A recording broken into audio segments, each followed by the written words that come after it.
3, 2, 1. Welcome, Internet, back to the Weirdo Watchlist Podcast. The podcast that's slightly off where we talk about the Righteous Gemstones and movies. Yeah. I'm your host, and that's your other host. Hello. Let's talk about the Righteous Gemstones. I'm watching it. So you're caught up on the fourth season? Yeah, I watched the first 3 episodes. Okay, cool. Yeah, same. There was some dick. There was some penis in it. Okay. Yeah, we'll get that out of the way. Episode 2, you see Walton Goggins' wiener, but I looked it up. It was a stunt penis. All right.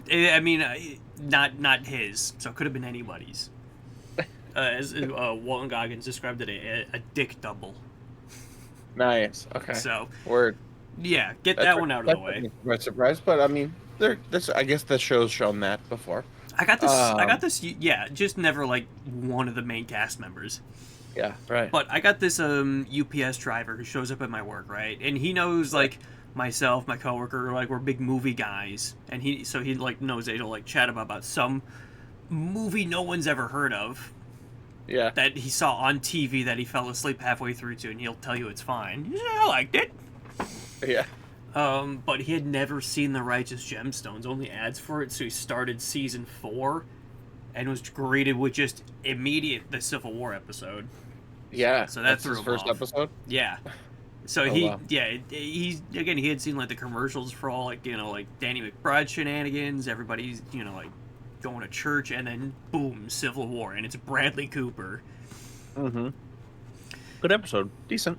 Oh yeah, I get like and I told him too, like the season like premieres usually kind of like I guess like tonal set, like thematic set, like setup. I think like we see like the Golden Gemstone Bible, and then it shows up again at the beginning of episode 3. So yeah, I like the little standalone episodes they do like this. Yeah, I mean, they're well made. Yeah, it's like a lore episode. Yeah. Anyway, little Bradley Cooper, yeah, little taste, little Braddy. Anyway, the UPS driver was not thrilled to be flashed like that with the penis. Oh, in the follow-up episode, yeah. That's funny. Yeah, he was like bickering. He's like, I didn't need to see that. Come on, they just showing me penis. Hey, you know what? Yeah, I did not tell him that I'm a big advocate for more schlong in movies. Yeah, I've been signing petitions left and right. Yeah, enemy of the show, Austin, does not like that. Really? Yeah, he thinks we're insane for saying that, but every guy I know wants more of it. Equal rights. I just want equal nudity. That's all. Equal nudity, yeah. Come on, guys. I mean, we don't need all these titties out there. Come on, it's just too much. Yeah. The 90s horror movies really fucked us over. Our titio to wiener ratio is off. It's way off. Way off, buddy. Yeah, we're only like 3 minutes in, and this is the topic of conversation. Yeah, shoot. So did you see Paddington yet? No, I didn't. We keep talking about Righteous Gemstones, but yeah, okay, word. But I know what else. The third episode. Like John Goodman's getting flirty in his old age. Yeah. Which I'm not too big a fan of Danny McBride, but I do think Gemstones is like the best thing he's ever done. It is really fun. He always plays the aggressive Danny McBride character, but it feels so fully realized and like an actual character when he's a preacher or son of a preacher. Oh yeah, and it's getting every season more and more fleshed out. I mean, yeah. Especially Calvin's character. I mean, he's like, what the fuck's he going through? But like every character has become much more unique, I guess. Yeah. And I love that. Yeah, fucking again, like talking about Walton Goggins again. He's also like one of the best characters. Mm-hmm. Fucking like Baby Billy's Bible Bonkers. Yeah. He's great, and I keep seeing like a lot of TikToks of him singing that "Misbehaving" song, just over and over again. Oh yeah. Yeah, the people at TikTok are clamoring for Gemstones. Oh really? Yeah. It's like half and half, but There's a lot of people who just never seen the show and only the TikToks of Walton Goggins. Mm. Well, God, I can only imagine some of like the out of context clips you can get from this show. Judy is just so good at any moment on this show. She's so funny. Yeah, it just like good like physical performance I've noticed too in like this latest episode where again like they're having like a hissy fit. They find out their dad's like started dating again after like however long their mom's been dead. Yeah, like it's been a long time. Like I think in the show it's been like years and years. right. But they just can't. They're all like in their 40s. Like I think like Calvin's like late 20s at the youngest. And they're all just like crying, like having like a hissy fit at the table. She's like pushing things over, knocking things down, just calmly but still aggressively. What's the guy's name? The guy who plays John Goodman? Yeah. Yeah, John Goodman. Weird seeing him kissing, making out. It's just I didn't like it. I didn't like that. But I guess I'll have to sit through it. I don't want to though. His veneers are freaking me out. It's the hair that's freaking me out. I'm not used to it, you know. It's a weird look. It's weird. He didn't have veneers in the last couple seasons, did he? It might be a new thing. I don't know. Or maybe I'm making it up. Yeah, every Hollywood actor's getting veneers, but they'll never look as crazy as Walton Goggins. Yeah. His veneers are awesome, insane. Have you seen Tim and Eric $1 billion movie? I have, but it's been like a year and a half since I've seen it. There's some pretty great veneers in that movie. When they get like all like Hollywooded out at the beginning and they get spray tans and oh yeah, that's right. Dick piercings. Yeah. Anyway, veneers rock. No, they don't. I don't know. No, I saw a buddy a couple days ago at a show and he had new veneers. I'm like, oh, you're like my age. I thought this was like an old person thing. Everyone's getting them. It's just again like people get it because they don't like their teeth and it's too late for braces. I think. Yeah. Maybe. I don't. Probably a bunch of reasons. Yeah, it sounds if expensive. Your teeth are all decayed. If you did a bunch of meth, who knows? You don't know. Bunch of meth, bunch of like diet sodas. Both are equally bad. Yeah. I would say. I do a diet soda pretty much daily though. So. Oh, I got one right now. Oh, brother, it is. Took a fat sip of it. 5 o'clock somewhere. Yeah. Yeah. Let's talk about a movie. All right. Tell me about a Bigfoot movie, maybe. I don't know. I do got a larger list of Bigfoot movies. There's some that are pretty good. That's good. But I was high while watching most of them. So, so a little foggy on the details. The general gist of it's a Bigfoot movie. Yeah, and I had a great time watching all of them. Did you do them all in like a row or just kind of in the last few days? More or less all in a row, yeah. 1, 2... Yeah, it's been a pretty dense part of my like. Are any of them actually good? Like to the point of like, not just the practical facts, wherever like this was like you would actually recommend it as a movie? I got one that I'm confident about. It's called Exists, and it's by one of the directors of the Blair Witch Project, which is my favorite horror movie. So when I saw one of them did a Bigfoot movie, actually no, I saw it on Tubi first. And then saw it was directed by one half of the Blair Witch, and it functions as a great found footage movie.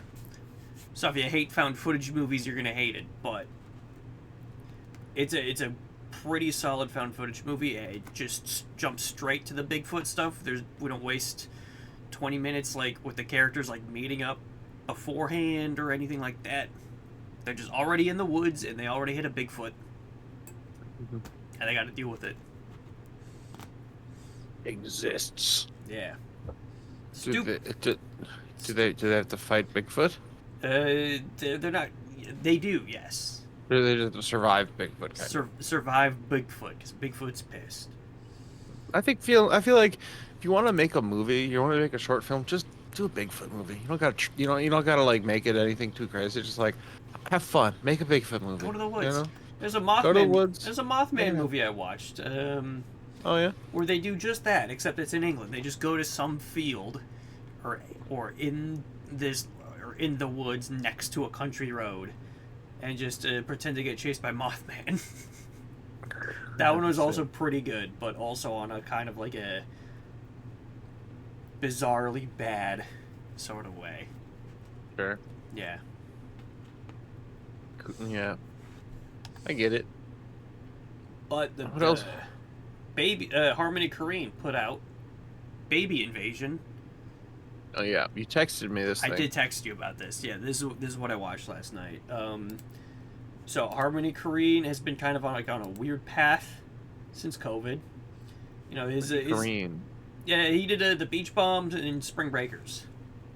Oh, okay. Yeah. Which I seen the Beach Bum, watched it again the other night. Still great. Matthew McConaughey, he's going through the hero's journey of just smoking a ton of weed in Miami.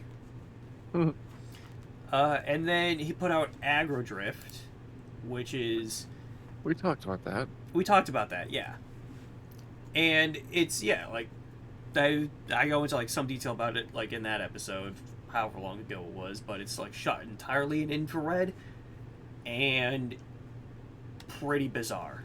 But now he's got Baby Invasion, which is even fucking crazier. You can pull up the trailer if you want. It's a first-person shooter game, but you're following around a bunch of like dudes like breaking into like a mansion, and they've got baby faces. And yeah, the only real way to describe it is to just like look up the trailer and look at what the movie looks like. I'm seeing a screenshot here. Yeah. Yeah.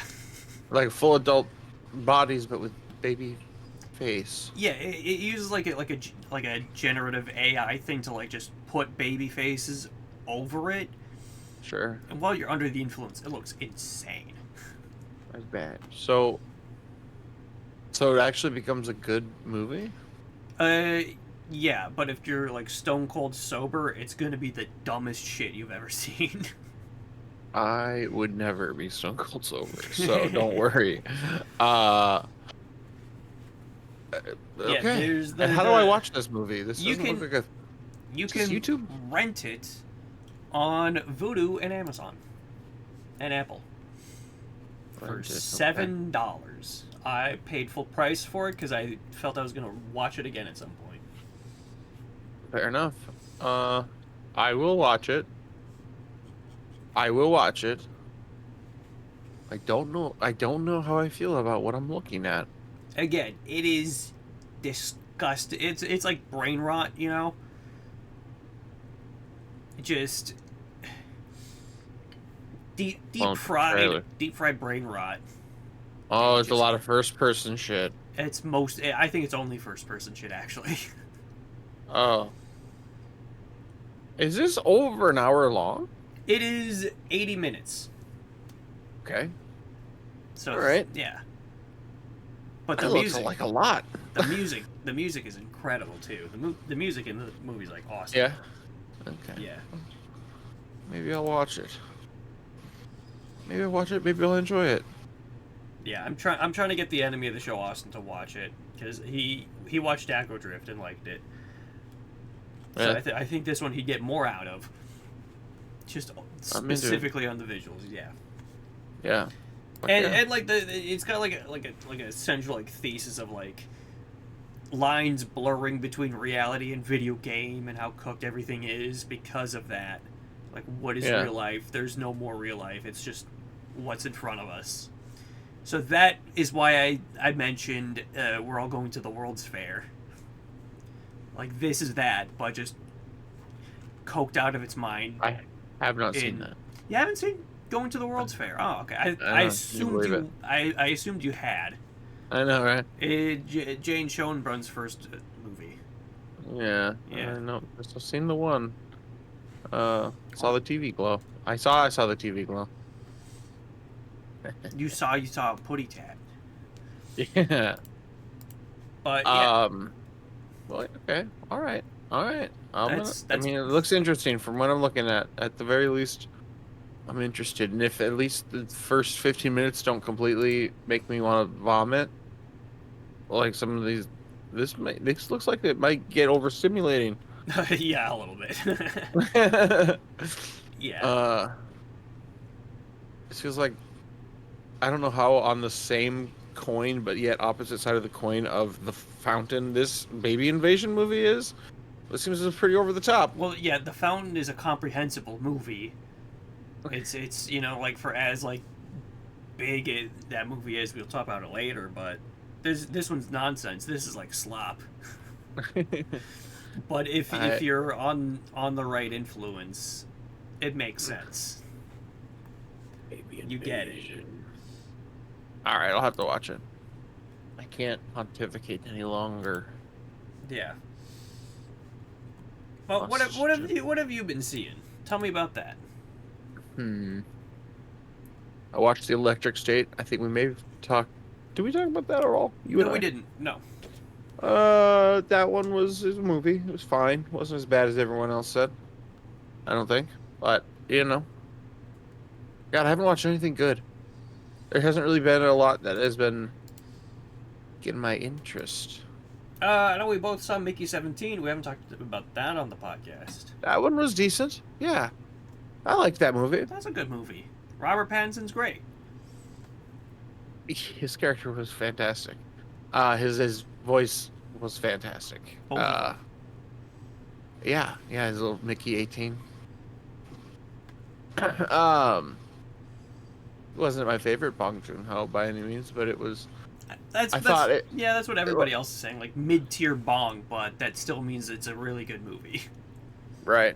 Have you seen Snowpiercer? No, the only other Bong movie I've seen is the Parasite. Oh, which is fantastic, of course. Yeah. Snowpiercer is like a very gritty movie, like really dark and like whatever, but half of it is also like this political satire, very much like Mickey 17. And if you took that half of Snowpiercer and made it into a full movie, that's kind of what Mickey 17 feels like. So if you like Mickey 17, you're gonna like at least half of Snowpiercer, I think. Yeah. That's my thesis. I'd check it out. I'd check it out if you. Did you like Mickey 17? I also really liked it. Yeah, like again, like love Mark Ruffalo, Toni Collette, what they're doing, and again, Robert Pattinson too, of course. Big fan of whenever he gets to do something silly. Yeah, going against the Hollywood A-lister pretty boy grain. Yeah, he's a good actor. Yeah, it really is. I mean, it's fucking only the end of March, so it's too early to just straight up say it, but it's my favorite performance out of the year.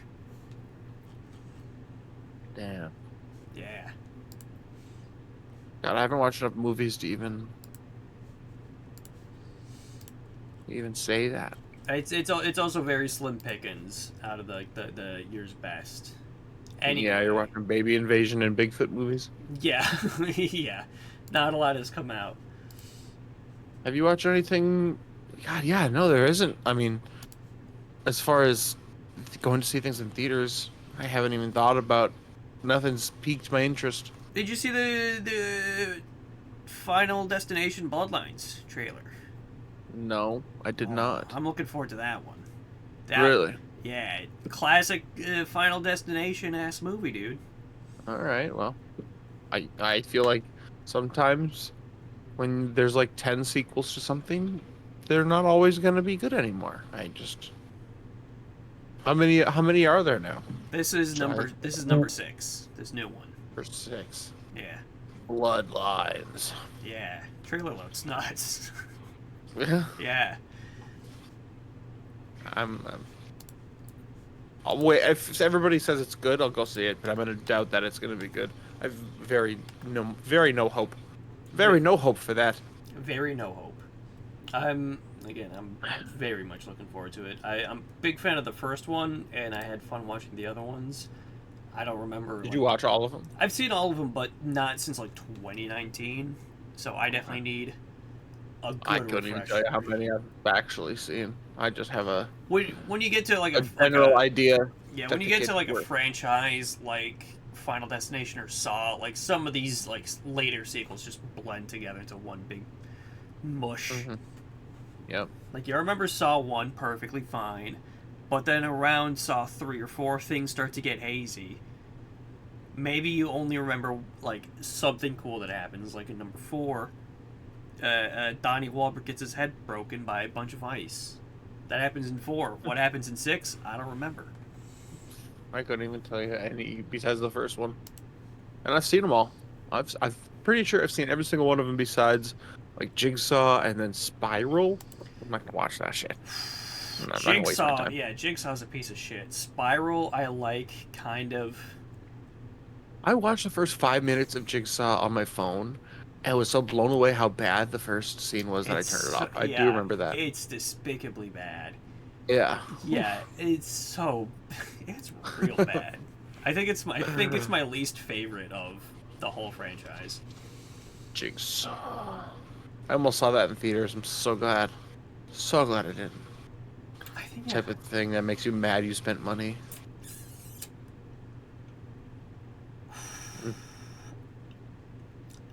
I'm making a mistake right now. Here's what I'm doing. This is not detrimental to the recording whatsoever, so don't worry about it. I'm just having double thoughts on what I'm gonna pick for the movie, and I found a movie that I would love to talk about. Keep it in your brain, and we're gonna do it. We're gonna pick a movie at the end of the episode. Yeah. You are going to pick a movie at the end of the episode. Do you want to talk about the movie you picked for your turn? I think we should. All right. Yeah, we watched The Fountain. The Fountain by Darren Aronofsky. I would say out of the 3 movies I've seen of his, the most easily watchable. It's. What are the other ones? The Whale and Mother. This is the most easily watchable? Yeah, in terms of like not making me feel like unpleasant the whole time. Okay. Like I don't feel like shit after watching The Fountain. Yeah. Yeah, I mean I feel like not confusing, but like obviously narratively difficult. Maybe I shouldn't say difficult because maybe I'm just dumb. But it's all over the map, all over time and space, quite literally. But it's good. I liked it. Do you want to even attempt to try to recap it for people listening that didn't watch it? For me. It's been 2 weeks, but I can give it a go.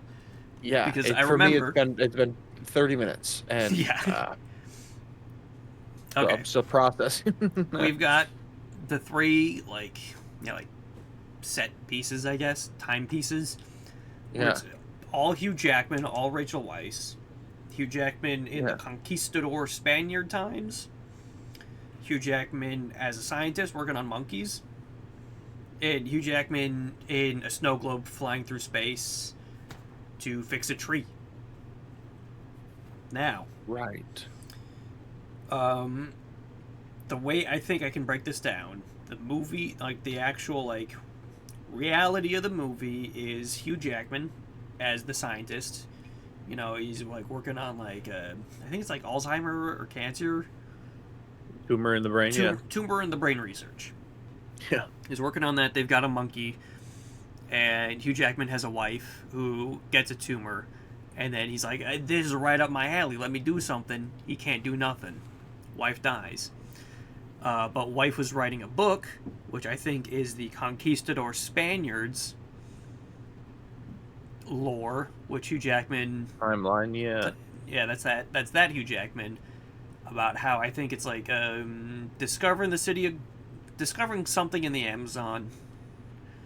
Tree of Life. Tree of Life, yes, the Tree of Life. I was going to say El Dorado, but that wasn't very Mayan. Good enough. Yes. Yeah. Tree of Life. Yeah. So he can, I think, like save the queen, assassinate somebody who doesn't like the queen. That part specifically is fuzzy, but he's looking for the Tree of Life. Sure. And that Tree of Life is the spiritual part of Hugh Jackman kind of moving on with his wife's death. So I think that's kind of like an internal metaphor thing. Yeah. For Hugh Jackman moving on. I don't know if that's like the future, but I think that's like the religious angle. You know, maybe Hugh Jackman picked up a Bible after his wife died and was like, "Wow, the tree of life." That's me wanting to save my wife, but I just got to move on. Yeah, I didn't really connect any big, like, meaningful thing that it was supposed to mean, I think. You know what I mean? Like, yeah.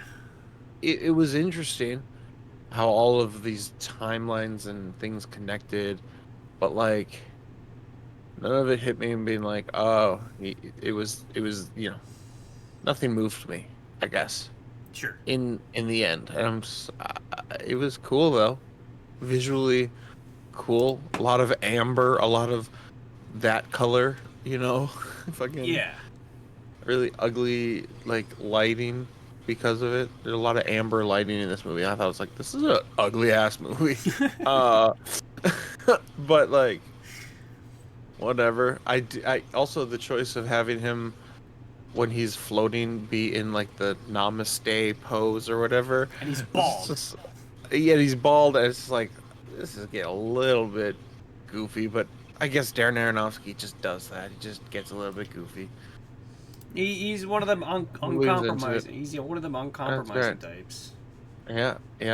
This was him. I mean, it was not my favorite from him. I liked Mother a lot. This had a lot of Mother vibes in it. A lot of them. Especially with the parallels with the Tree of Life and Eve and I mean, life. I mean, that's what Mother is about, right? I mean, it's kind of... I think Mother's about how, like, men, not just specifically men, but, like, human are bad for the earth, and, like, Jennifer Lawrence is Mother Earth. Mother, yeah. Getting all fucked up because, like, people keep showing up. That movie stressed me the fuck out while I was watching it. It's a weird one. That's a weirdo one. It's a weirdo one. It is a weirdo one. I like his movies. Have you seen Pi? I haven't seen Pi. I almost bought it at Barnes & Noble today. I saw A24 put out a Blu-ray of it. Almost bought it. Oh, that's cool. I bought The Brutalist instead. Short. Nice. That's long. You bought a much longer movie than Pi. I think 4 times as long. Yeah, something like that, yeah. Cool. Did you watch that? Today? No. No, I didn't. I don't got 3.5 hours to spare today. I have a podcast to record. Yeah, damn right. Anyway, so The Fountain. And you liked it. What did you give it? Like a 3.5 stars? That's 3.5. Yeah, right? 3.5 stars. Yeah. Again, like, was like I found it. Yeah, like I thought the movie looked pretty good when Hugh Jackman's like out in space.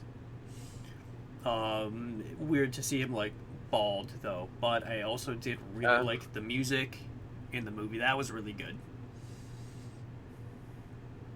Music was cool. Yeah, the score I liked a lot. I would say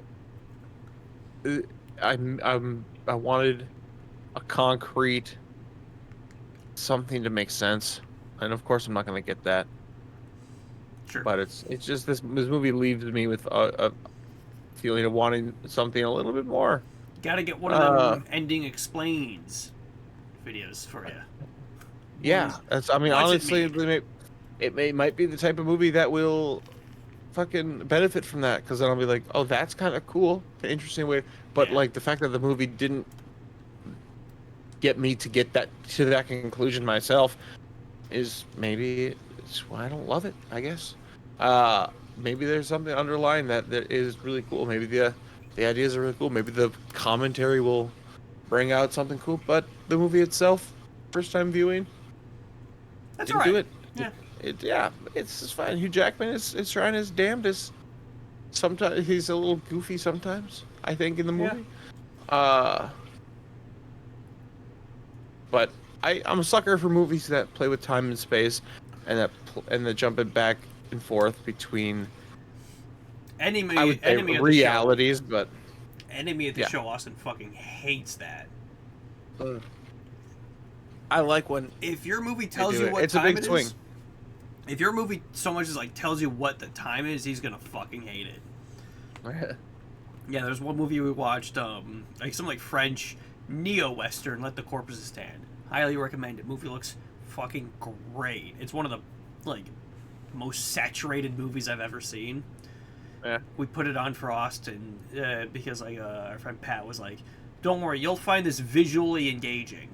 And then like there's one shot of like a completely like silhouetted woman, right? Just a black shape pissing on like a dude's head, and that was the only thing he talked about. Like, you said it was gonna be visually good, but I just saw a woman pissing. And he fucking hated that. And like since it's French, it uses like military time, like the 24-hour clock. So he doesn't know how to read that. I barely do. So every time it popped up, I'm not in the military. Yeah, exactly. I'm an American. But like every time it popped up, he was just what fucking time does that say? What time is it?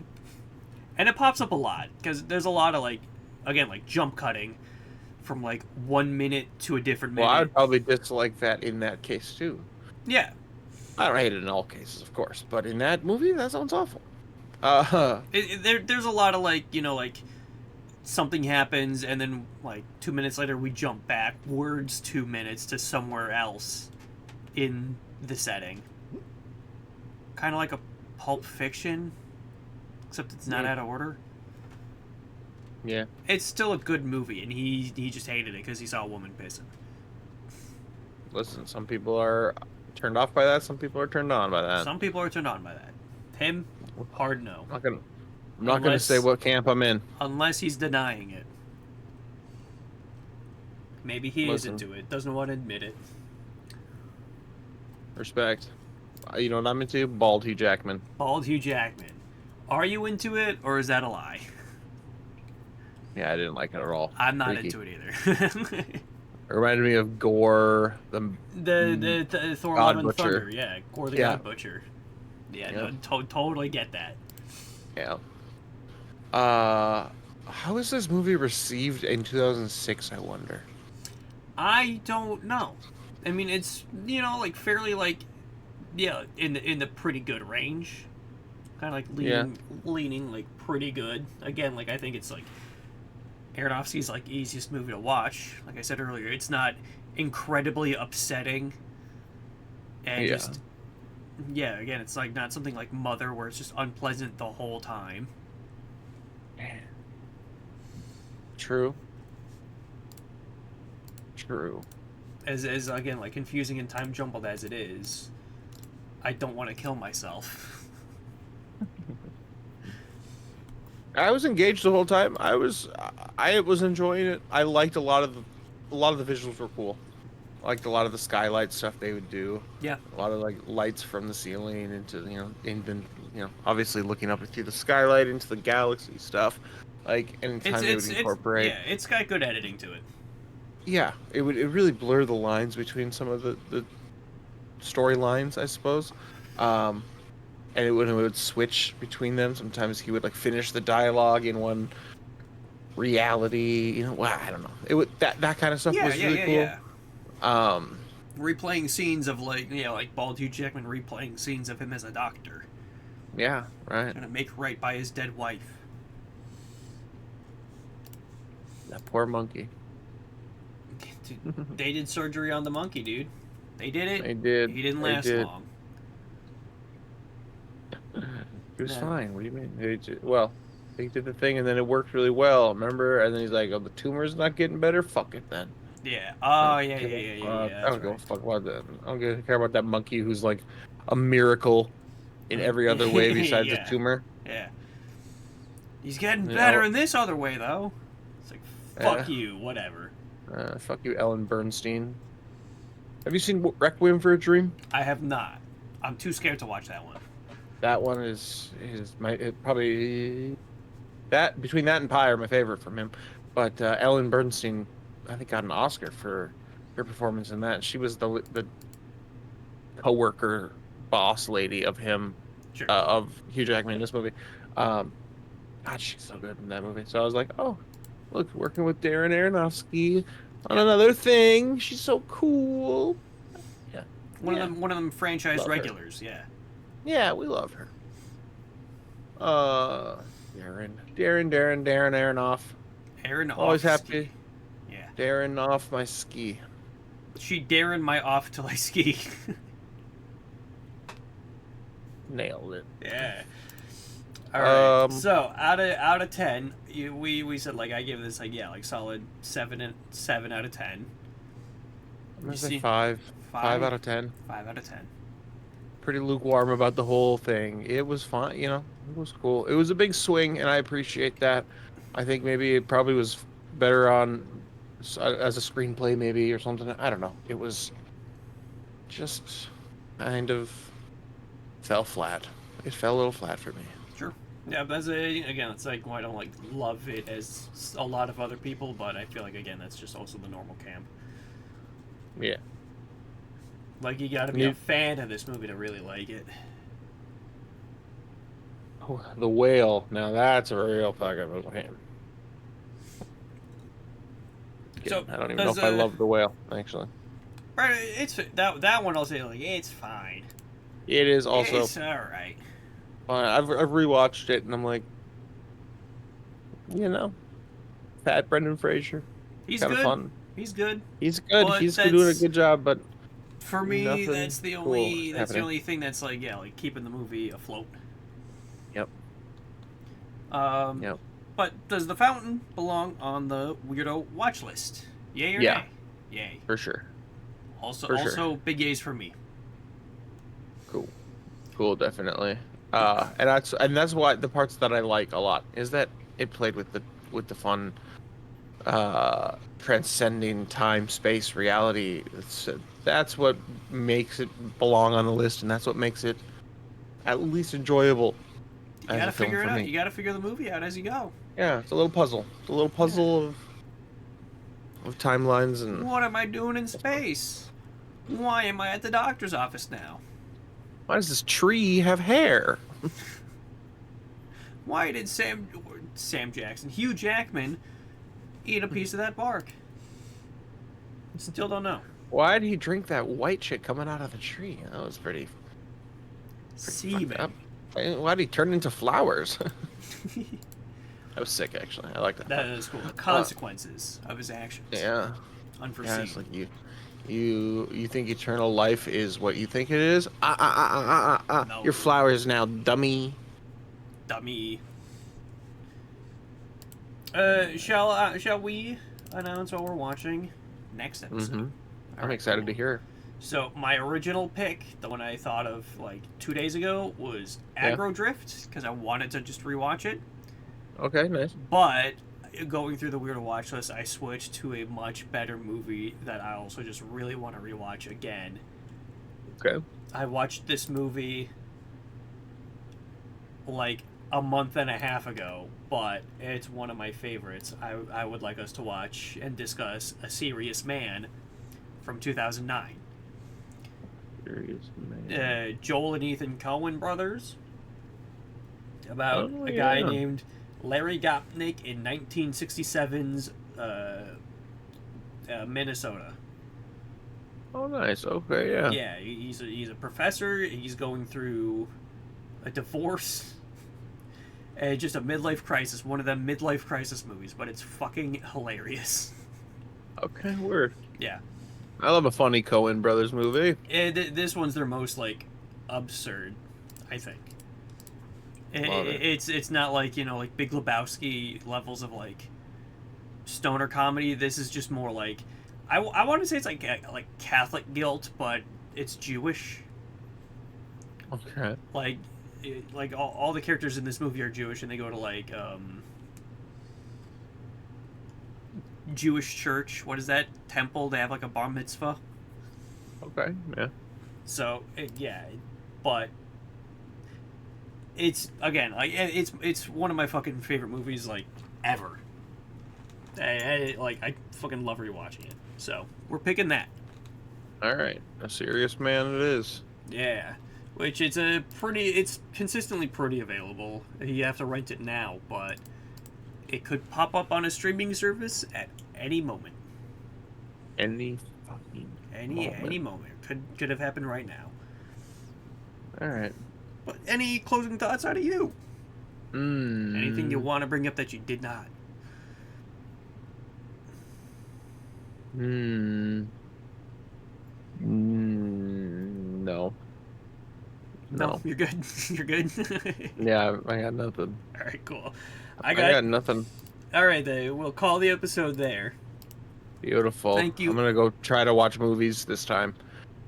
Maybe something will come out in theaters that actually looks interesting. I don't know what I'm watching next yet. Maybe the Minecraft movie. Okay. What a bleak reality we're living in. Yeah, yeah. I don't know what comes out this weekend. Thank you, everybody for watching. Be sure to do the things like the commenting, the liking, the subscribing, the rating, and the movie watching. Watch A Serious Man for the next episode, and we'll see you next time. Goodbye, everybody.